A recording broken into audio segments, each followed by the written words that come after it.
Then the Father, the Son, the Holy Spirit. Amen. Nananawagan po ako sa Diyos amang makapangyarihan sa lahat at sa lahat po ng mabubuting espiritu at elemento.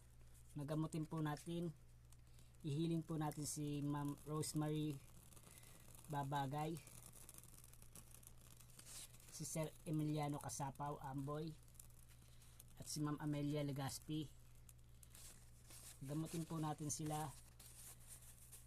at bigyan po ng proteksyon, lakas ng loob, pangunawa kung bakit kailangan nilang mabuhay,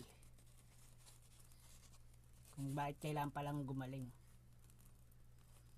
Huwag niyo po sanang paintulutan ang mga taong nanalbahay ulit sa kanila, pati po yung pamilya ni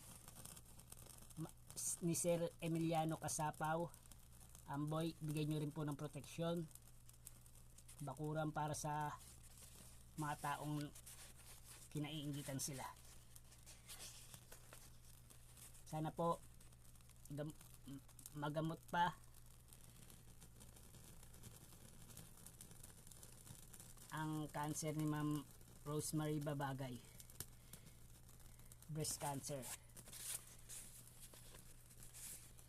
At kay Ma'am Amelia yung manas, at kay Sir yung sa ano nga, dahil na hospital po si Sir.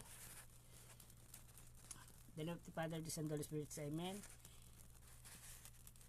O glory Saint Clare, God has given you the power of working miracles continually, and the favor of answering the prayer of those who invoke your assistance in misfortune, anxiety, and distress. We beseech you to obtain for us from Jesus through Mary, His blessed Mother, what we beg of you so fervently and hopefully, if it be for the greater honor of God and for the good of our souls. Amen. The name of the Father, the Son, the Holy Spirit. Amen. Nagpapasalamat po sa Diyos amang makapangyarihan sa lahat at sa lahat po ng mabubuting espiritu at elemento. Maraming pong salamat. Makonsensya po sana ang mga taong hindi sila naalala.